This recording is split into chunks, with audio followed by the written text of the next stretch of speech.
Hello, and welcome to episode 59 of the Great Canadian Hockey Podcast. I'm James Parisi here with my co-host Aiden Sarah. After a bit of a hiatus, we've been kind of ducking our podcast responsibilities to enjoy the summer. And I will say, if you have a hockey podcast, this is the one time a year you can take a break. If you're going to, you do it now. I don't feel bad, but I did miss this. I miss talking shop, and I can't wait to hear how my co-host has been doing. What's new, Aiden? Where have you been? How have you been? How's life? Good, and good. Now, James, I don't know if you can relate to this in the same way that I so strongly feel about this because, you're a normal person and not like a complete lunatic about this sport like I am. So you have like a job and like a life that isn't hockey. Especially during the season, man, I don't do anything that isn't hockey. Like it's all my Mhm. work and then it's so much of my free time. After free agency is over in July, I feel so hockeyed out. It's been almost bang on a month, and I think that's like my time. I need a month to just detox from hockey, and then I'm ready to get back into it. And I'm like, I think I'm ready now. Like we're there. It's still 2 months away from regular season action starting, but I'm starting to get excited again. We're looking ahead to a very exciting 2024-25 coming up. I feel you there, man. And honestly, I was very hockeyed out as well. I think after we did our last pod, I thought, wow, we really sounded good. That was awesome. And then a couple small pieces of news rolled in, and then a week goes by, and I thought, I don't even think we have enough for another pod. We would have to make it all games top to bottom, or just all chatting top to bottom, which, I'm open to, but I don't know how good it would have been. It depends how much people want to hear our yammering, but I mean, hockey aside, temporarily, we will get there. This is a hockey podcast still. We'll probably get there in about 5, 10 minutes or so. I want to hear about where you've been because I asked where you've been and you answered with good. And Okay. it probably has been good, but I know you've covered a lot of kilometers. Tell me about your adventures. Okay, first of all, you're like just every person in my life that likes to send me like these texts with three or four questions in it, and then it's a big problem if I don't have three or four specific answers. So don't be that guy, James. It's been yeah, it as I said, as we've emphasized, yeah, it's felt like a really fun summer. Obviously, um, I'm in Red Deer during the hockey season, the other 3 seasons of the year. So just getting to be back home, close to Vancouver and Maple Ridge, it's a good time to be here. It's a good time to see everybody. I've spent a week in the Okanagan and a week on the island where James is from, and I'm going back to Kelowna for Labor Day long weekend to play. You ever seen Play On, James? Outdoor hockey tournament.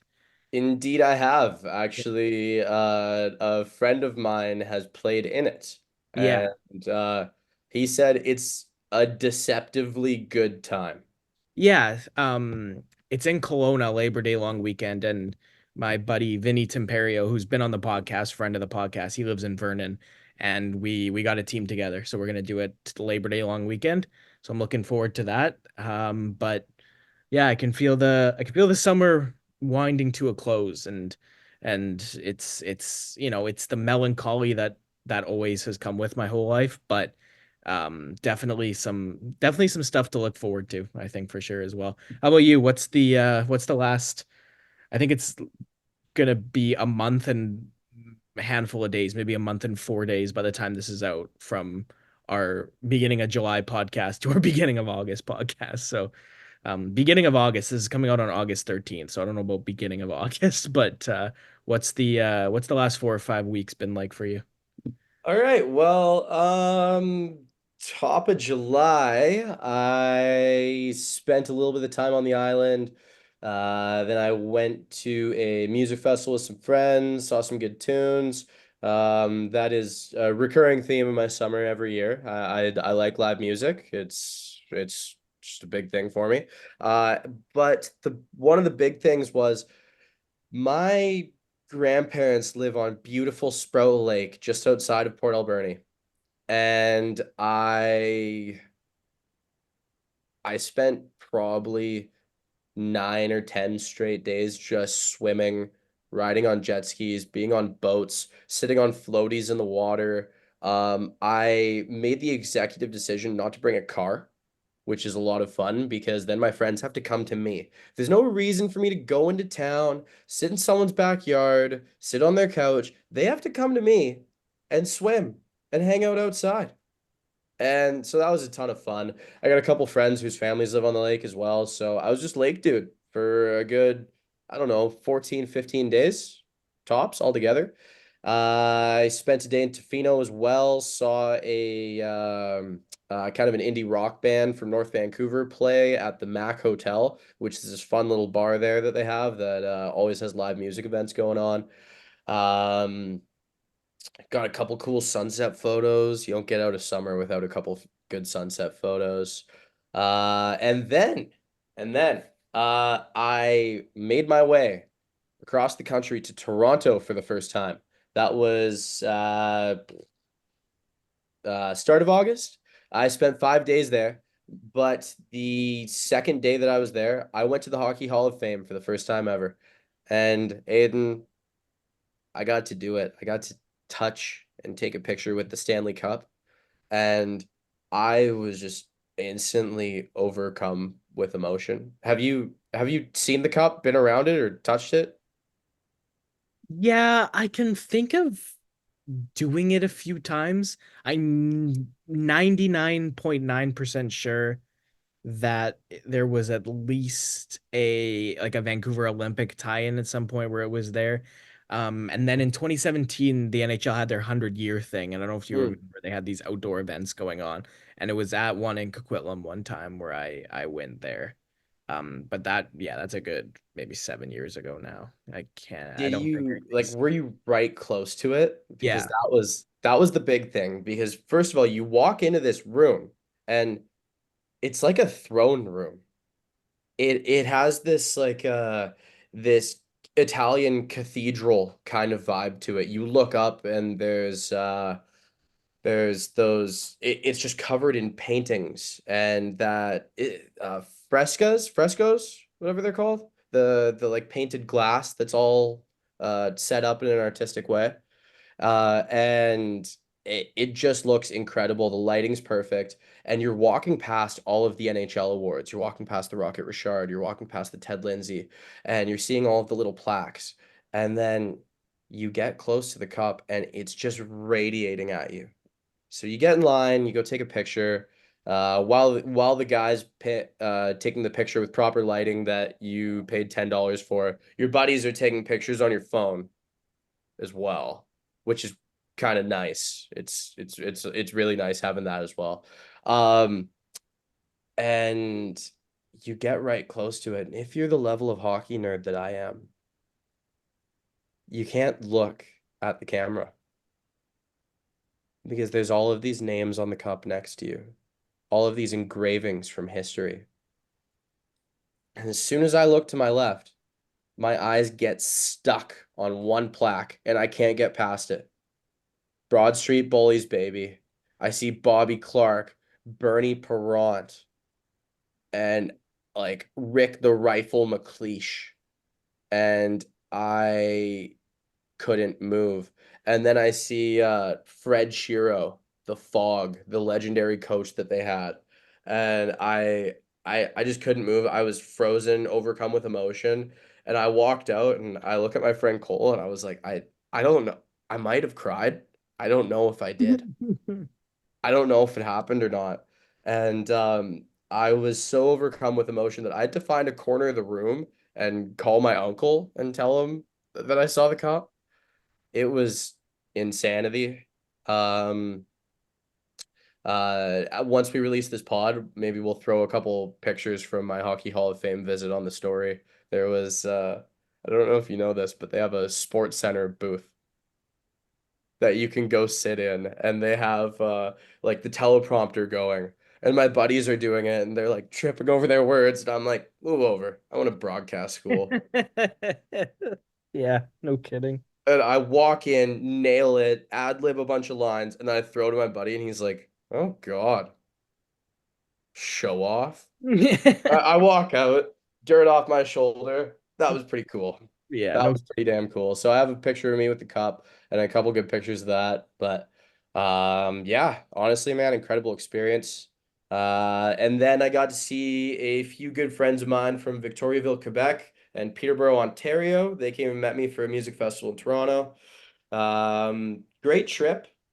Pearson Airport, I've heard is a nightmare hellhole. I didn't have that experience. Maybe I'm one of the lucky ones, but I also don't check bags. I just bring a carry-on and rock with that. So, The last time I was at Pearson, it was like a connection, and I didn't have to leave the one terminal, so I'm not qualified. And the only other time I can remember being there, I had like a good 4 hour delay, but at the end of the day, that can also happen. Um, but being in Ontario gave me another gripe with BC. One quick gripe. Of course, it's weird not seeing mountains. Of course, it's weird not having the ocean right there. But you can get a $6 tin of knockoff Zins there at any gas station. But in BC, that's not something you can do. They're like $28. What's the deal with that? I'm not supporting nicotine usage or tobacco usage, but I'm just saying for the people out there, they might need an advocate. I could be that guy. yeah. Run a big online communications, use that communications diploma and try. But yeah, I mean, I guess we've got another 5, 6 weeks left of summer. I am going to go see John Summit and Dom Dalla, these two EDM artists I really like, at the Gorge in Washington. I've always wanted to go to the Gorge. It looks so damn cool. So I'm doing that on September 13th, I want to say. Other than that, my summer is pretty relaxed for the remainder of it. I'm starting a new job soon here. Not one that is, media interesting, but that'll come in due time, I'm hoping. Um, but yeah, that's I think for now it's just enjoying getting in the sun while I can. Enjoying the air conditioning in my room when I'm not out in the sun, hanging out with my cats. Maybe golfing and catching a movie with you. That's probably about it. You have any goals for the rest of the summer? How long until you go back to Red Deer? Um, Here and now, I have almost, well, actually, bang on 2 weeks for when we drop this episode. So 2 Tuesdays from now, taking off and then heading back to Kelowna for that tournament, and then it's Red Deer from there. But listen, man, it's it's it's hockey. It's hockey season. It is. It is And indeed, and we have a lot of hockey talk to get to. yeah. Why don't we start in Alberta, where I'll be continuing to work in hockey this year? It's kind of been the only big story in Edmonton. What do you think, James? Stan Bowman, general manager of the Edmonton Oilers. How does that go down for you? Are we talking from an ethical point of view or from a team construction and management point of view or the whole package? I'll say a whole package it because it's hard for me to not kind of, whole package analyze this decision. So whole package, Bowman to Edmonton. What are your thoughts? Well, Aiden, we've known for some time that it's not if, it's when will Stan Bowman and Joel Quenneville be allowed to be a part of the NHL again. We've known that for quite a while. It was not an if, it was a when. There are a lot of people who can be assigned blame for stuff in the Kyle Beach situation.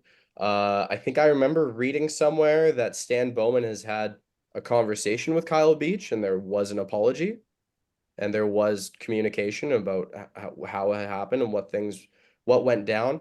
I haven't gone too far into the situation as of lately, but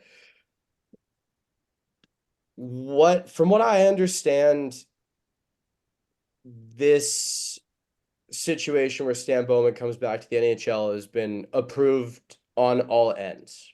The NHL, people involved, the team, it's something that has been okayed. And if all sides are okay with it, I'm not talking about the fans, that's not a side. Everyone who has an opinion isn't a side. Um, if everyone important is okay with it, then I'm okay with it. Because realistically, I'm not the person who was affected by this.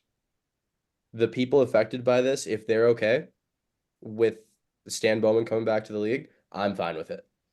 One thing I will add, first person to this was Scotty Upshaw. During the Cup final, he tweeted saying a former Blackhawks exec will be the next GM of the Edmonton Oilers. And I think this might have been before Holland's departure was even made official. So,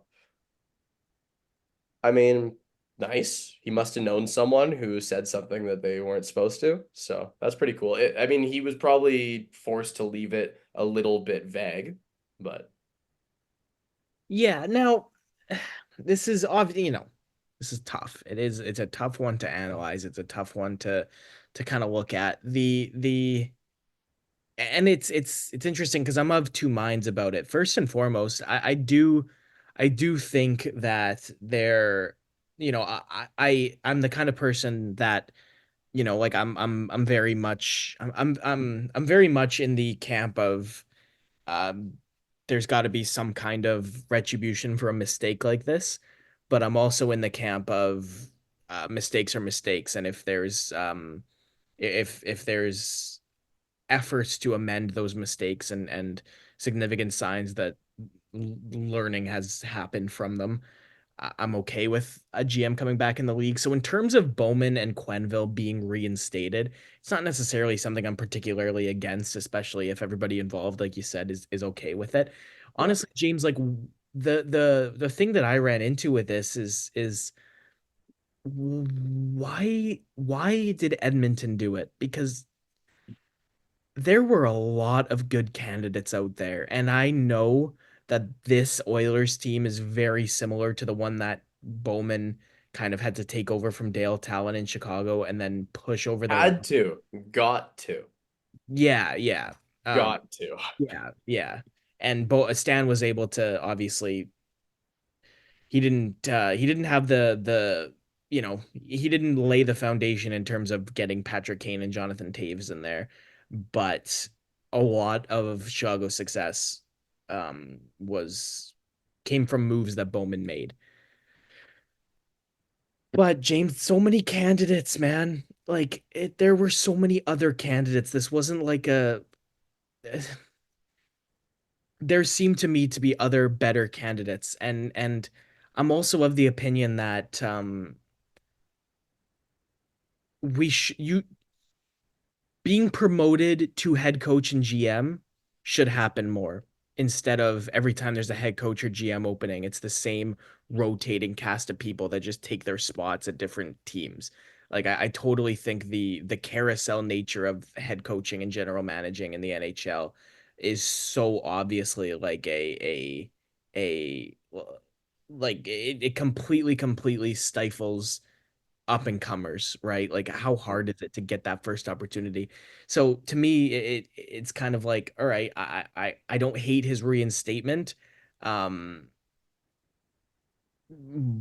why did it have to be Edmonton and why did it have to be now, right? Can I answer in a non-serious fashion? Is that allowed? Well, I mean, if the answer is because they can, like that's No, it's because his name is Stan Bowman. His father named him after the Stanley Cup, and for the first few years of his life, he was convinced his name was Stanley Cup Bowman. That is a fact. And Edmonton wants a Stanley Cup. Stanley yeah, Cup Bowman. yeah, no, you're absolutely right. And I mean, how close were they? They got about as close as you can get last year to winning it, right? Um, and we'll see because Stan Bowman, at the end of the day, in terms of just hockey operations management in Chicago, He did a really good job at keeping that team good. And then it was absolutely horrendous for about 4 years at the end of his tenure. It was bad. The From moves, what I gather, business wise, he is very, very good at making sure the team brings tons of money in. He's very, very good at the business side of things. well, That's just what I've read. I can't fact check that. My business knowledge is very limited. But from what I gather, very good at that end. And I mean, the Chicago Blackhawks were one of the biggest gate teams for a lot of years. So that's a huge thing. Keep that money rolling in. yeah, and we'll see, like at the end of the day, I don't think the Oilers need the help right now uh, Mhm. in that category. So we'll see exactly how, Bowman's impact fares when everything isn't as good as it is right now in Edmonton and with the team and whatnot. Yeah, Uh, well, hey, what if they lose Draisaitl and or McDavid in free agency over the next few years? well, you know what? It's August 12th, man. It's been now nearly a month and a half, nearly 6 weeks, where Leon Draisaitl could have signed a contract extension and he hasn't yet. I know Bowman got hired during that 6 weeks, mind you, but that's something to keep an eye out for the rest of August is does this Draisaitl thing get done? Because they're pushing hard. Well, before Bowman's hiring was made official, Jeff Jackson, their CEO, I believe, Yeah. president of hockey ops, whatever it is. Yeah, yeah. Uh, yeah, he said the new GM hire will be handling the Leon Draisaitl negotiation. So, I mean, you can attribute a bit of a delay to that, but you gotta wonder when or if it's coming. Moving on though, let's take ourselves out of Edmonton. Let's move our way across North America, far, far east to Carolina. Aiden, tell me what could be coming to Carolina for the 2025 playoffs, which seems so far off. Yeah, I think the Carolina Hurricanes were very smart because it is very easy if you're a team to fall into the trap of trying to retain everybody. And by that, I mean, you look at a guy like Brett Pesce, you look at a guy like Brady Shea, a couple of late 20s, early 30s defensemen who were absolutely massive for that defense core. And you ask yourself, you know, are we going to be able to keep these guys? James, so many teams would have made the decision to keep both of them at all costs.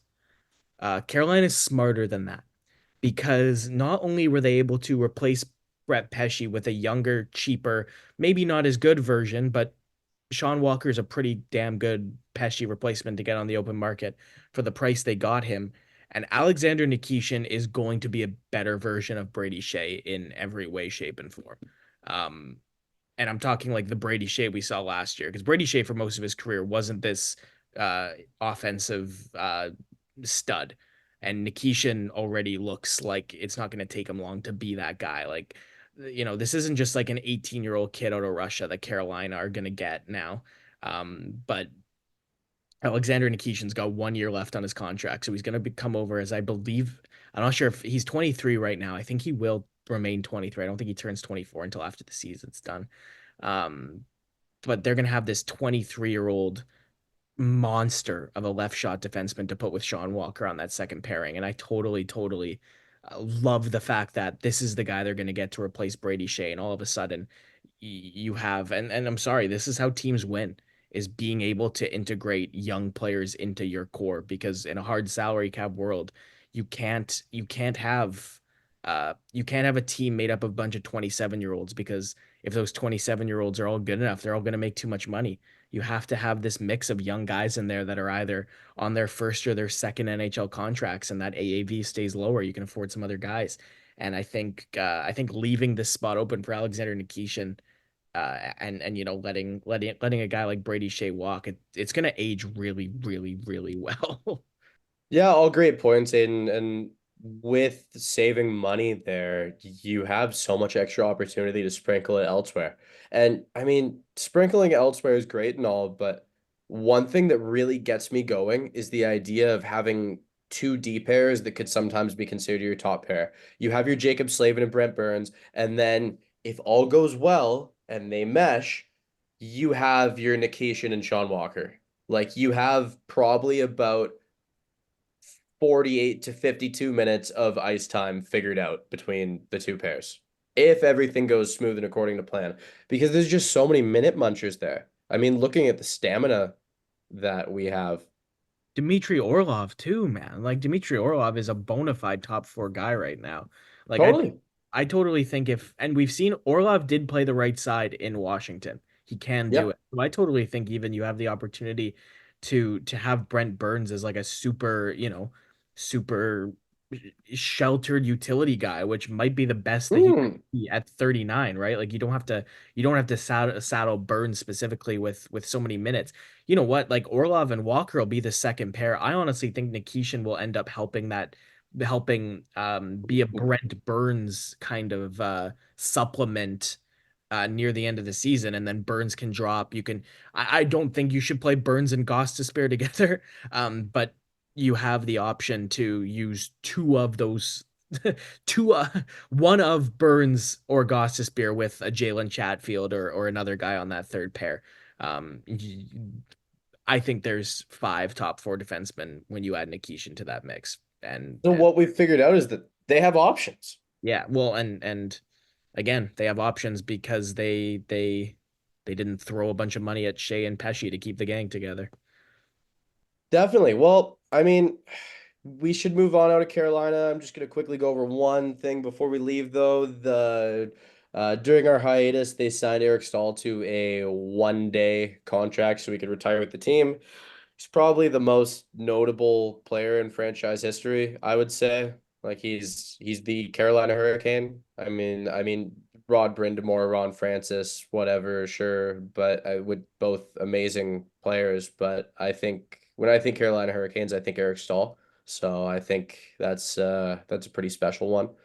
But yeah, moving on. There have been a fair bit of signings and extensions recently. Some of them include a lot of money being thrown around. Some of them fairly deserving. I think all of them pretty deserving now that I think about it. Caden Gooley in Montreal, 6 years, 5.55 million per. What do you think about that one, Aiden? Good, because at the end of the day, James, you look at the Montreal Canadiens, the players they currently have, the players they're acquiring, they're building, it all it all tells me that they have a plan, right? I think they have a plan on, 5 years from now, who their first line left winger is going to be, who their first line center is going to be. Um, and I think even more so than the plan they seem to already be executing pretty well with that forward core is a plan for the defense. I think they have a top three. I think it's Lane Hudson, David Reinbacher, and Caden Gooley. And I think they know that the success of this team is going to largely be because of the development of their young players. And 2 years into Caden Gooley's career, I think he's going to be their number three guy, and they clearly think it too. And if you believe that, why wouldn't you give him $5.5 million? Because there's a chance that that's the cheapest he's ever going to be, right? If you really, really believe in this player, and Montreal has a good reason to. And from what I remember seeing Caden Gooley play, he's just good at everything. He's not amazing at one thing. He is just a very solid all-around player. I'd say he's well above average in the just pure defensive defenseman camp. Right. Like I'd say yeah, well everything else in his game I'd say is average, but his ability to not just when you say physicality and defenseman, everybody's mind automatically goes to this huge open ice Al McInnes hit being laid, right? Like no, that's not what that's not what Caden Gooley is, but you can be a very physically capable defenseman without throwing a lot of big hits. Gooley will always finish a check, but it's also the ability he has when the puck's in the corners and the puck is there's a player coming at him. His gap control is good. And there's no easy ice with Caden Gooley on the round is the or with Caden Gooley out there because he makes you fight for every inch of space you want to generate in the offensive zone, and it's a never-ending battle for his opposition, no matter what. Montreal doled out another pair of contracts to another pair of defensemen. Justin Barron got 2 years at 1.15. Arbor Jekaj gets 2 years at 1.3. I mean, all signs really point to that being another two defensemen on their roster consistently moving forward. They've got Jordan Harris as well. I mean, if things go according to plan, they can basically have all of these guys graduate until one of them eventually pushes out Mike Matheson, who, by the way, played great last year. Yeah, I think the fact it's August 12th and Montreal haven't traded Mike Matheson yet is mind-boggling. There is no way there's not a market for that guy the way he's played in Montreal. Not just last year, the last 2 or 3 seasons now. He's been very good in Mm. wherever he's been, honestly. I think since he's left Florida, he's been a different player. Um, and the fact that Montreal, like, and again, I still think that his trade value right now is probably more than it should be. Not to say that he hasn't earned it with how he's played. I just think that whoever trades for Mike Matheson is not going to get this, I think his best is behind him. That's what I'm saying. Mm. I don't think he's incapable of doing that. I don't see it happening again, at least as good as he has been. So for me, Montreal right now, I think this is the most his trade value is ever going to be. I think they're going to trade him, and then in a year, it's going to be, oh, why do we give up that much for Matheson? He's worth a lot less now, but that's what he's worth, end of 23-24. Montreal should be able to get a lot from Matheson, and I think they should trade him. And part of the reason why is, like you said, you're talking about Barron and Jekaj at these numbers they're at. Realistically, that's a third pair for 2 years at $2.45 million. I challenge you to find other third pairs of defense that are, and it's not like crazy, crazy good, but it's very solid. These are two solid players, Mm. two solid, capable players. That pair is very serviceable and cheap. Um, Logan Mailloux as well. That could easily be the sixth. He had one assist in one game last year after an amazing, amazing AHL season in Laval. He played really well. And all of a sudden, you have these two, you add Mayu, you add Harris to the three we already talked about. You've got seven defensemen here from Montreal that are all, I believe, every single one of them is younger than 26. I think the oldest one is, that isn't Mike Matheson. Uh, but man, like that they really have a core together, and this is the core they want to compete with, and it's good business so far. Definitely. Another contract here in Carolina this time. Martin H's, 2 years, $6.5 million per. The guy seemingly was about to be traded what felt like a month, and then that he ends up signing this deal. I think with a little bit of extra room now that Teravainen's gone, maybe this could end up being a pretty crazy season for him. It's usually one on, one off as numbers go for him. It's incredible and then down and then great and then average and then it kind of fluctuates a bit. Hell of a player to watch though. Man, is he talented. I mean, Carolina fans are probably excited that they get another 2 years of him. What do you think? I think this is best case scenario for everybody because Martin Necas now gets to uh, play to unrestricted free agency. He'll be a UFA when these 2 years expire, which he was not. He was an RFA. So he gets a 2 year contract. He'll make $6.5 million, which is a good number. Carolina gets a potential, point per game top six forward for $6.5 million bucks. Um, and for Natchez, this whole contract right now, these 2 years, he's playing for his next one. At 27, he's going to sign a 7 year deal in unrestricted free agency, and that's going to be the big one. That's going to be the cash in. That's going to be where the last 3 years of his 20s are going to be played out. That's probably where, like he's choosing where the second half of his career is going to be. It's a big deal, and so I do totally think that this contract's perfect for him because you know what? If it's not a fit in Carolina, at least he knows. And I totally think that question has to start being asked with his players soon because he's been there since he was drafted in 2017 and he just hasn't been able to remain consistent. And the flashes of brilliance are great, but if he can't produce it when it matters, then what does it matter at all?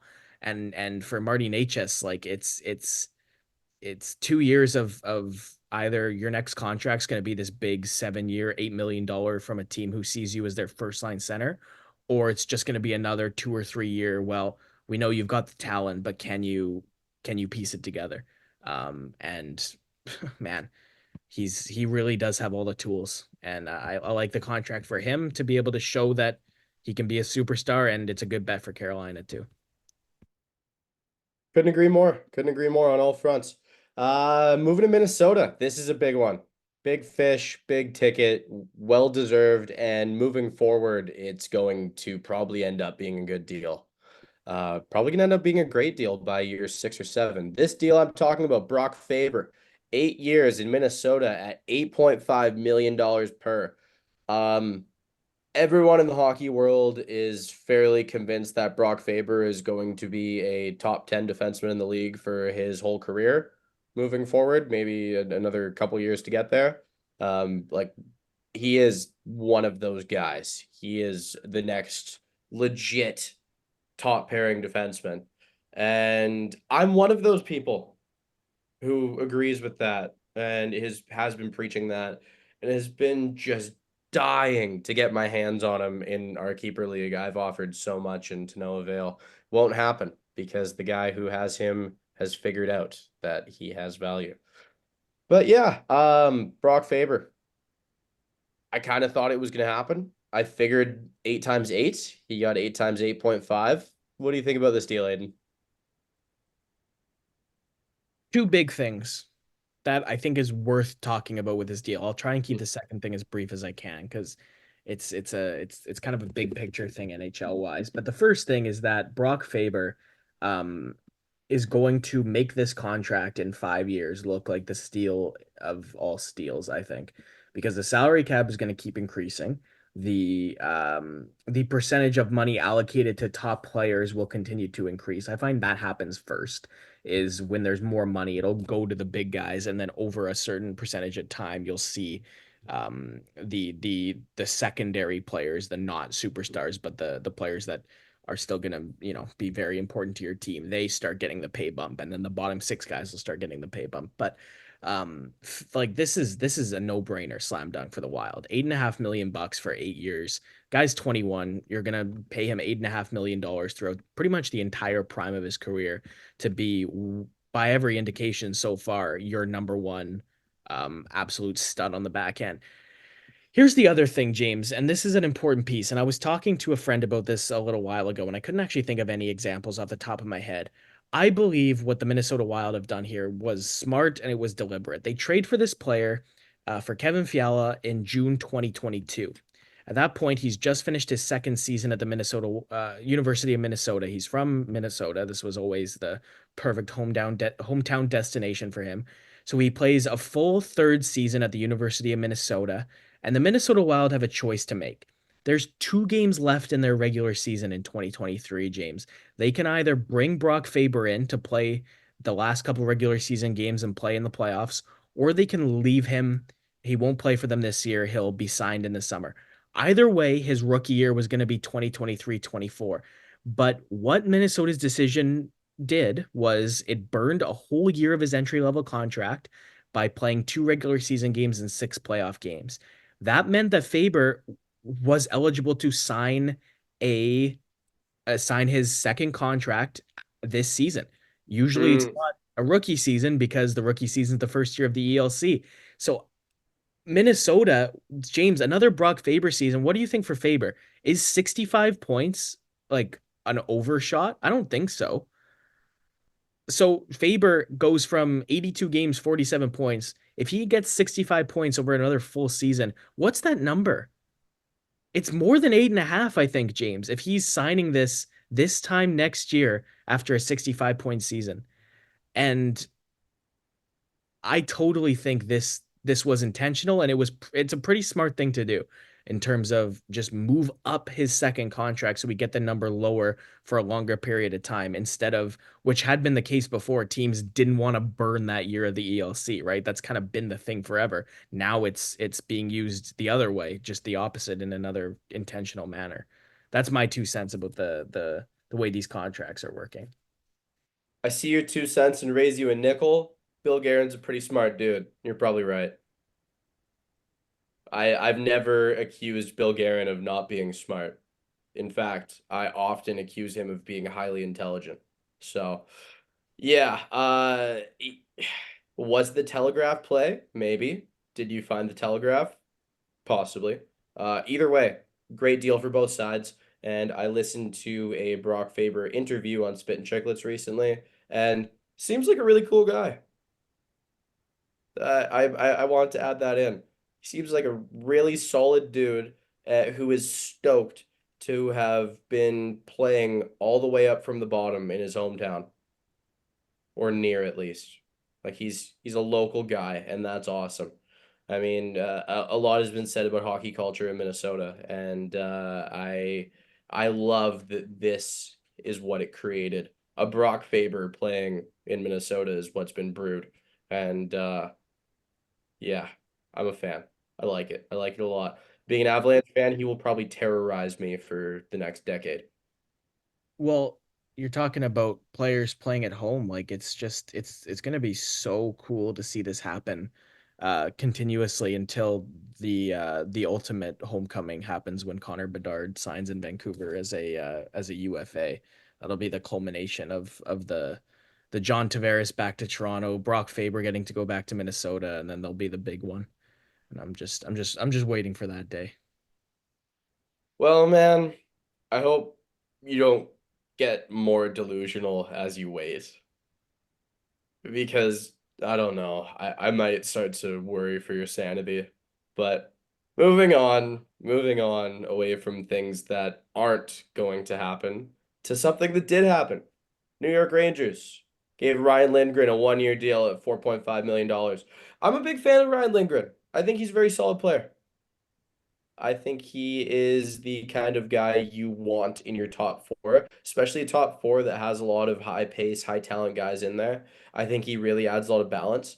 I and a Ryan Lindgren Adam Fox pairing is something that I think most people would dream of. So, yeah. What do Whose you think about whose idea was this 1 year contract? It seems like it benefits nobody. that?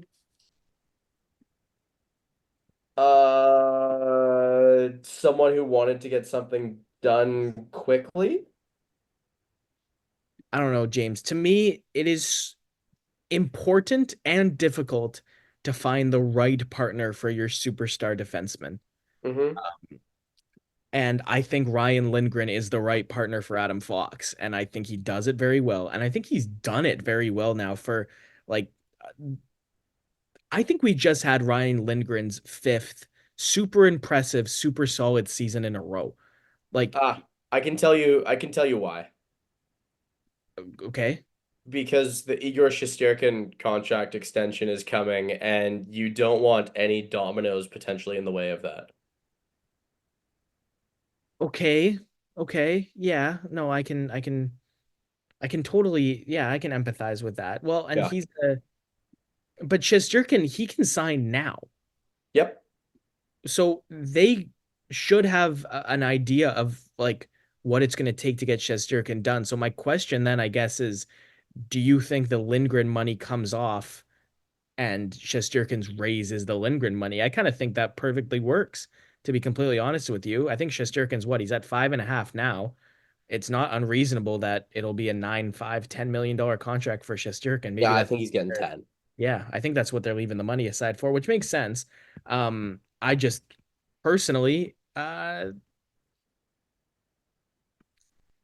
think there's probably a chance that one side wanted long term and the other one wanted short term when it comes to Lindgren. And this batting it down the hallway to deal with next season, well, next year was the path of least resistance. And sometimes when you're trying to win and contend, the path of least resistance is the best one. Yeah, a couple more small signings.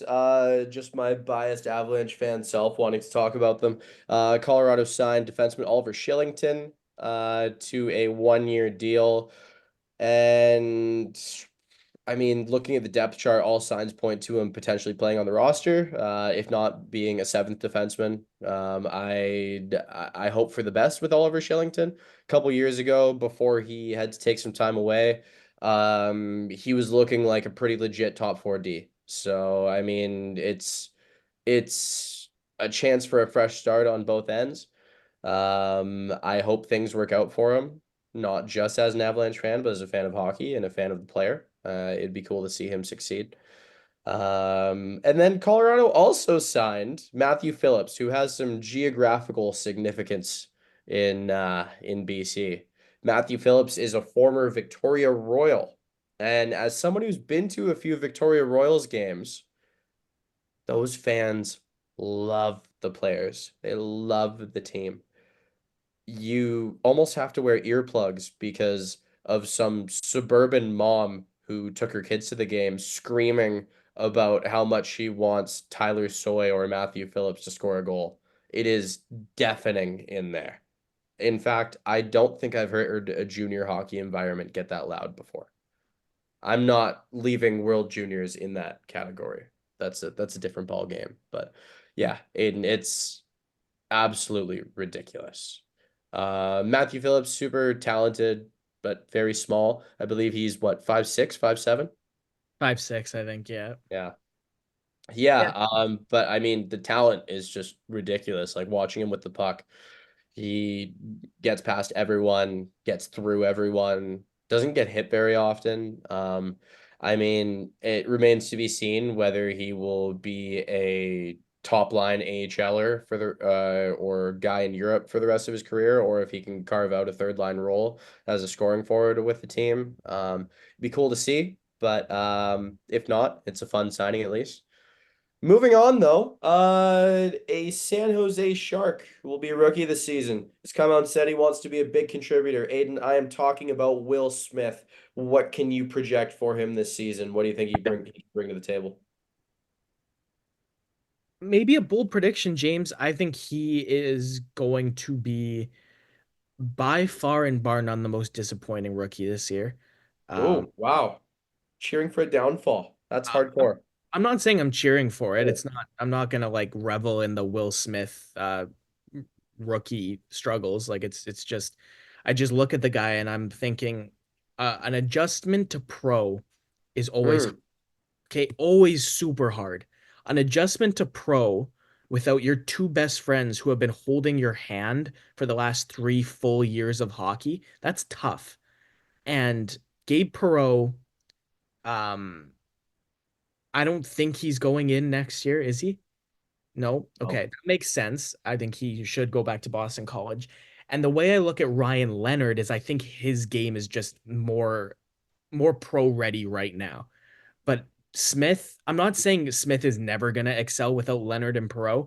I'm just saying that his first season in the NHL for a really bad team without two players who have been his superstar line mates for 3 years. Like, I just think it's the kind of the perfect recipe for disaster, especially thinking of the fact that at the end of the day, he's still not the guy. Like it's not like Macklin Celebrini is going to be accommodated in every way, shape, and form. Like he is their guy. He's their franchise number one player.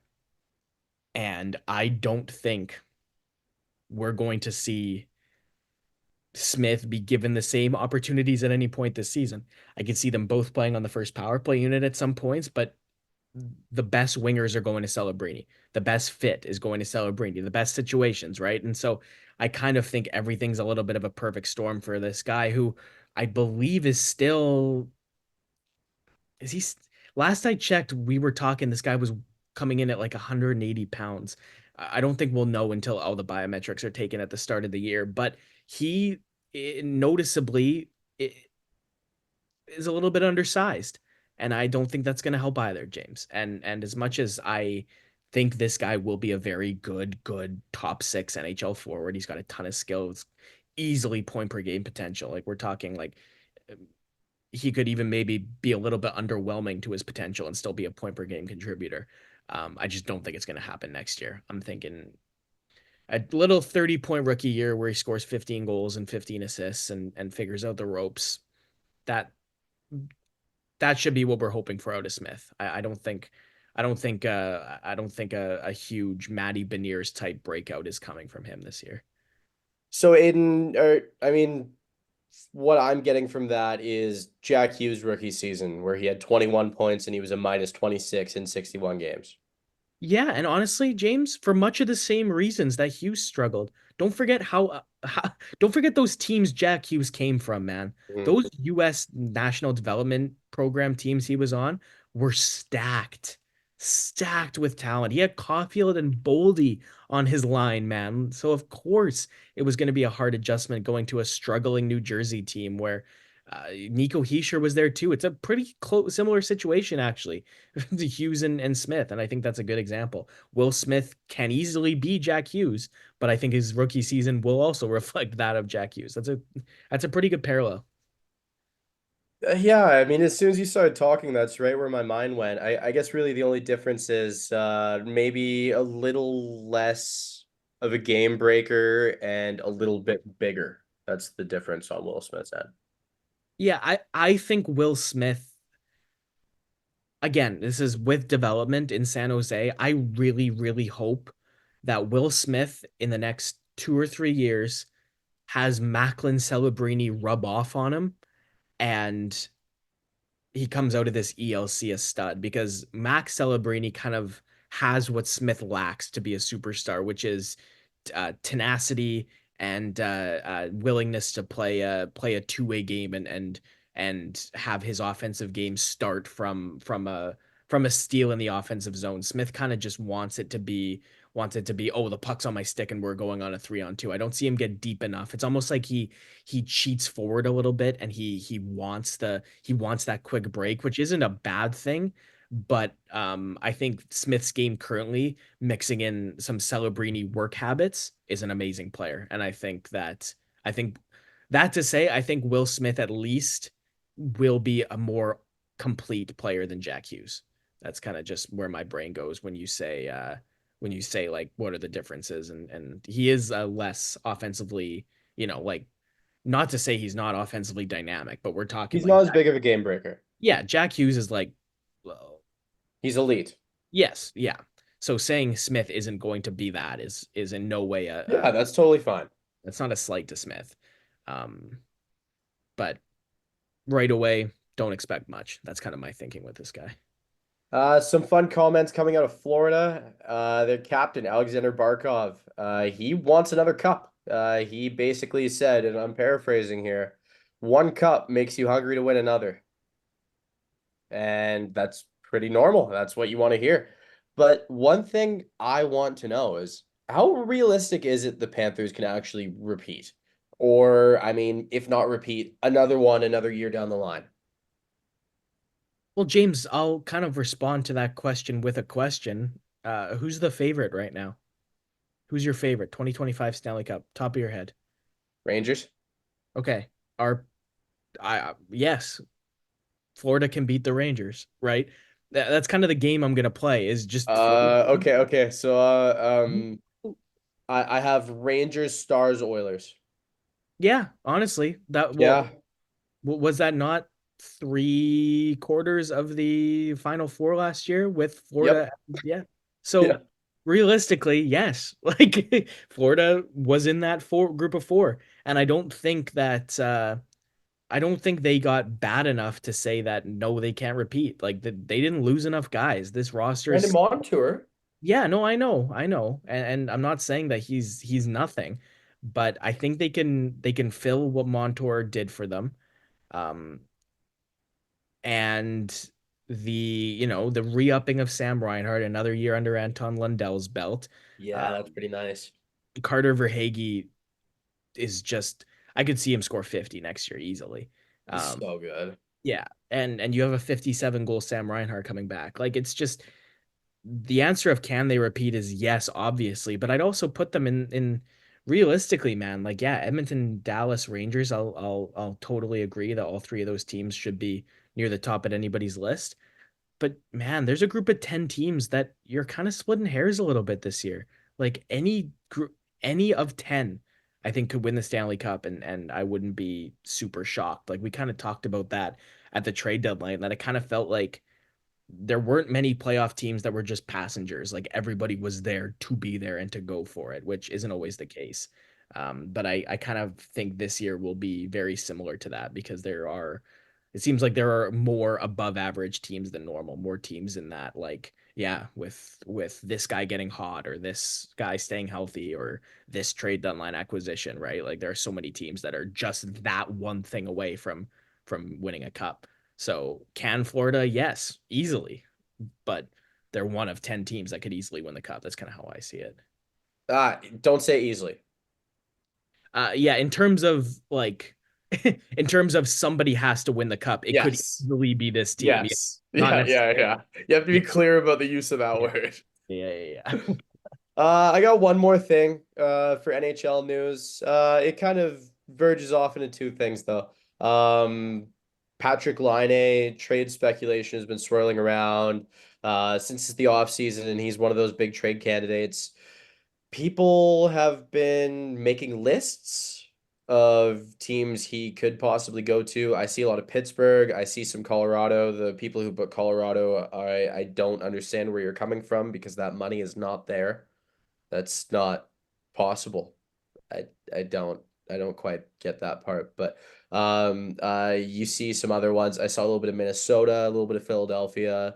It's fun to speculate. I hope he lands somewhere he's happy, but the one thing that has me more interested is he started something new.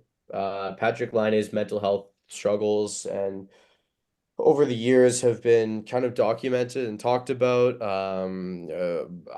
Speaking for hopefully all NHL fans here and people around the sport, hope that he's just okay. And it seems like he's taken a pretty interesting step. In his Instagram bio, it now says NHL mental health advocate, and him and his fiance have founded something called From Us to You, which is described as a safe place to share, inspire, support, and grow together. I haven't watched the video about them introducing it, but more or less what they say is it's a safe space. It's a community project where everyone can grow and support each other. The one other thing they've posted about is reminders about mental health from Olympians, from U.S. Olympians, and they're basically just trying to spread positive messages and have people help each other. Um, Mental health is something that Aiden and I are both on the forefront of. We both want to preach, help, grow together. Aiden, you want to comment on this a little bit? Totally. Yeah, I got a lot because one of the things that, I will always give athletes, anybody who kind of ends up in a field in which the result of their success and the result of their work is notoriety, right? Mhm. Athletes, celebrities, actors, artists, whatever it happens to be. And what bothers me is when those people get into those positions of success and then uh, they forget where they came from, right? Like at the end of the day, you might have done everything you possibly can, and you might be in this position right now where you're in great shape, whether it be like a mental health thing, whether it be financially, whether it be anything. The struggles you went through aren't just a part of your past, they're a part of the world right now. And the fact that you managed to still find success despite those struggles, use that success, use that notoriety, use that platform now to help the other people that are currently where you used to be. That's what I want to see. And I think Patrick Laine, with what he's done here, again, it's using your platform for good. It's using your success to help the people after you, right? Like at the like I said, anything you accomplish, that so much had to happen before you accomplished it to get to that point, right? And after you've reached that level, why not help people who are going through exactly what you went through and maybe are just a little bit of help away from getting to the level of success that you're at now, right? Like maybe it takes for these people that are working and that are grinding and that are going through these issues is just you have no idea what a little bit of help can do to somebody. And the fact that, more athletes, more people that are famous that have these platforms don't use them for these causes is it's a little bit disappointing. And to me, I totally think that, you know, using your resources to help people that are going through something that you're doing your best to beat is awesome. It's such a good thing to do and such a good example, more so than anything else that would love others to take, whether it be others in hockey or others just kind of in whatever industry in general. I completely agree. And it seems like this is something they're really promoting because they have a pretty interesting feature on their Instagram page for those who want to submit their stories and continue to help others and continue to push and pay it forward. There is an option. You can submit your story via text or video. So I encourage people to look further into that if that's something they would like to do. Aiden, moving on from that, I think you wanted to talk a little bit of success for Canada. Yeah, Hlinka Gretzky Cup is always my kind of, oh, here we go, the season's gonna start. I wish it was not as early in the summer as it is because I still feel like it passes me by. And if it was at a more optimal time, I'd watch the whole thing. But if you watched any of it this year, there is one, oh man, James, one absolute monster that has emerged at this tournament, and his name is Matthew Schaefer. And 16 years old, he still is, by the way. Throughout this entire tournament, he was 16. It is a U18 tournament. 2 goals, 6 points in 5 games. He was the captain, and he never had a shift on the ice where he didn't look like he had complete control. Like he skates so well, he passes the puck so well, and his two-way ability is just like it's every time. Oh, Canada has the puck. There's Schaefer either leading the rush or right there as an option. Oh, the other team stole it back. They're in transition. What how is Schaefer also there, right? That's what, especially watching the game on TV, because when you're in person, I find it's not as it's not as surprising when you see a guy all over the place because you are seeing him skate around. When you're watching on TV, when the camera is always focused at the puck, it makes it so much more obvious when a player is just everywhere because you're always seeing him. You're always seeing him where the puck is. You're always seeing him right front and center.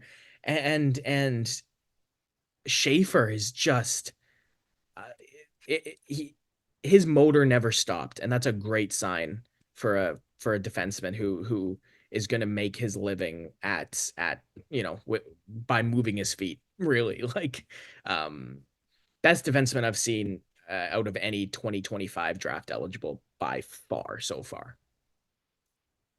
Well, that's a fun player to watch. I think that's all we got for hockey today. Aiden, have you seen any great movies recently? I've got a handful. It's going to be hard for me to pick from all of them, but um, I honestly think it's been a sneaky good summer for movies. Sneaky good. Have you seen Deadpool? I actually just watched Deadpool and Wolverine in theaters a few days ago. Should I go? Should I go watch it? Um, that was the most fun I've had watching a Marvel movie since the last Spider-Man they did, and it's not close. Yeah, I It mean is that's a it is great entertainment top to bottom. yeah, I feel like that's also a low bar though. That's Well, the Aiden, great entertainment. yeah, no, oh, you know what? I believe you. I'm Yeah, just that's the one that I know I need to see. I went to watch The Room at the Rio. The Room is I think the Rio's website advertised it as such. The first line is this is the Citizen Kane of bad movies, yeah. which is to say it's the like the creme de la creme of bad movies. It's unintentionally hilarious.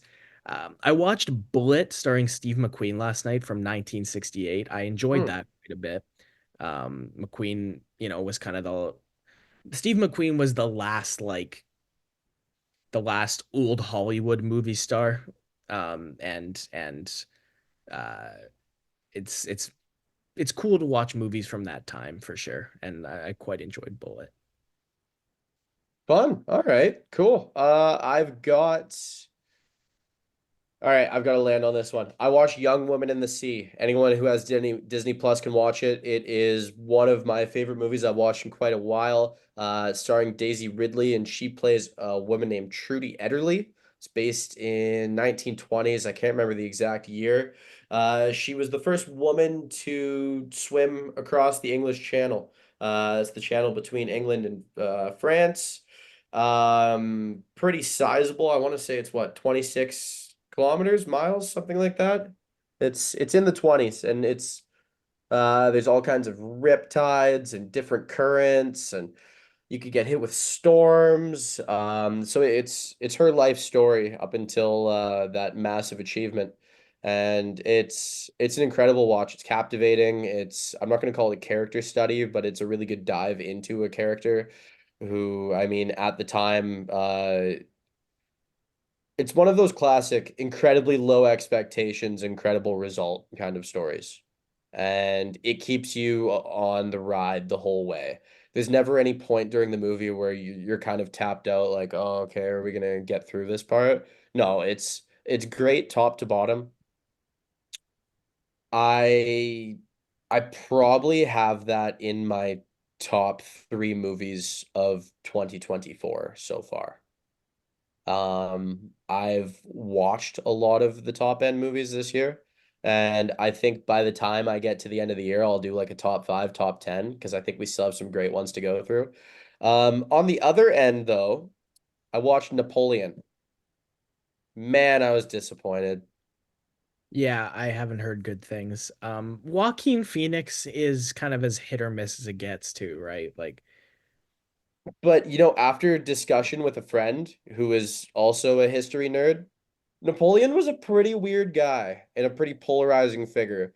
People worshipped him, they didn't like him. And he has been always known as having been pretty strange. And what I'll tell you is that Joaquin Phoenix plays a very strange Napoleon. yeah. He's very odd. And then Vanessa Kirby plays his wife, and she's also really strange. And she also does a really good job of being strange. So if the whole point was to make them strange and uncomfortable, sure, I'll take it. The set pieces and the visuals were incredible. It The style of warfare from when Napoleon was very active was very, very cool and interesting, and it was a lot of fun to watch. If you do watch it, specifically pay attention to their attempted siege through Russia when Napoleon found out what happens when you take an army through Russia in the winter. Yeah, it was a very I'll tell you it was an interesting watch, but as someone who was looking forward to a great period piece, I was quite disappointed. Next I will be watching Killers of the Flower Moon finally because I reactivated my Apple TV and it's available for streaming on there. So I'll be giving that a go. And that's probably what I mean, I'm hoping that's what I let you know about next episode. I'm hoping. Shout Yeah. out in terms of 2024 movies. Summer blockbusters are often completely unnecessary, overinflated trash. Sequels are often completely unnecessary, overinflated trash. Disney produced a summer blockbuster sequel this year, and I have to give Inside Out 2 credit for not being trash. Um, it is so easy to make a sequel to a beloved children's movie that has no heart and is just a copy of a story of the first one. Cough, Incredibles 2, cough. But this one was not, and massive credit for Disney actually trying, which you don't always get. So kudos. I haven't watched it yet. That one's on my list. I love the first one. First one If was awesome. if you really like the first one, you'll really like this one. I like the first one. I didn't love it, so I was skeptical. First viewing, I think I liked this one more. Um, but I think part of it is, again, like my big thing with sequels is I don't like to watch a sequel that is just the same characters. Oh, you guys loved these characters. Let's put them in an entirely unrelated story just so you can watch these characters you like again, get up to some shenanigans. No, if it's a sequel, I would like it to be a logical progression from the original film, right? And Inside Out 2, not only does it progress the story logically forward and does a good job at it, what the story actually is, like it's about the first one's about a child who her emotions are personified, right? Well, it's the same child who is now older. So as a child gets older, their personified emotions, it stands to reason that they grow and they expand and there is more interesting, there's more interesting things happening to those emotions. And I think the movie did a very good job at um again not focusing on, okay, what was so great about the first one, because that wasn't going to work again, because this kid that this series is about is getting older. And I think the second one had more to work with because of the natural progression, right? And like I said, I've been so disappointed with Disney in general in the last pretty much since Disney Plus launched. I think the launch of Disney Plus kind of sewered Disney quality a little bit. But again, I haven't seen Deadpool yet, but Deadpool would be a second consecutive Disney win if that's the case. I'll For add this about Deadpool. I liked the first one. I didn't really like the second one. I loved the third one. So if you like the first one, you'll love this one. Yeah, no, I mean, and I like the first two. The Yeah. second Deadpool movie, again, it does kind of at times fall into the you liked these characters, here's something completely unrelated.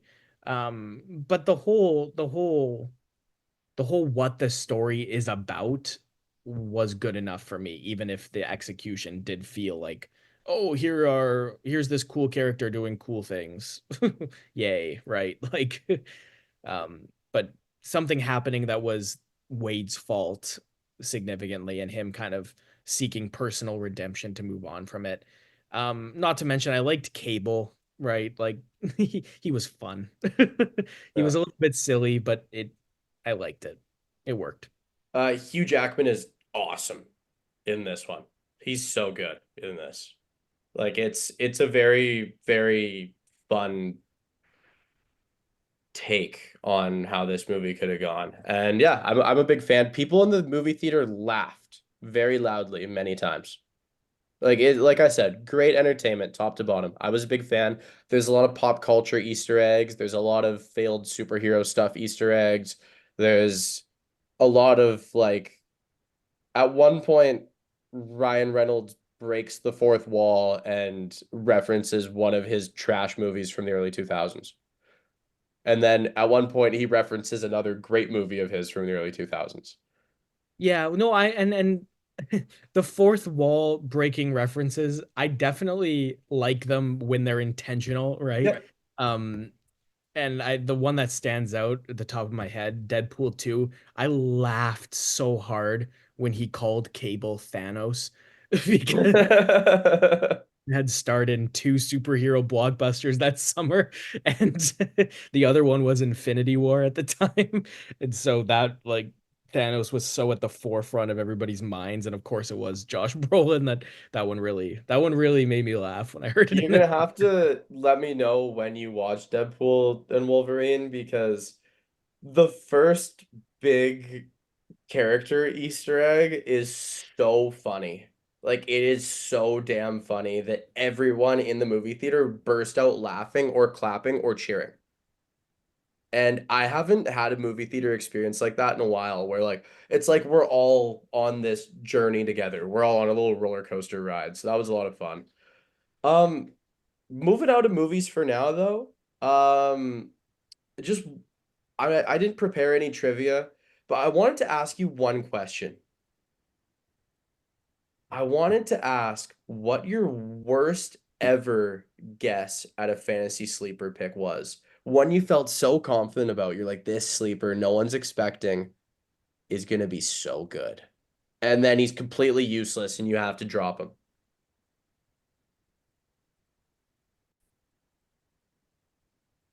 Well, see, it's funny because there's guys that I pick too high always, right?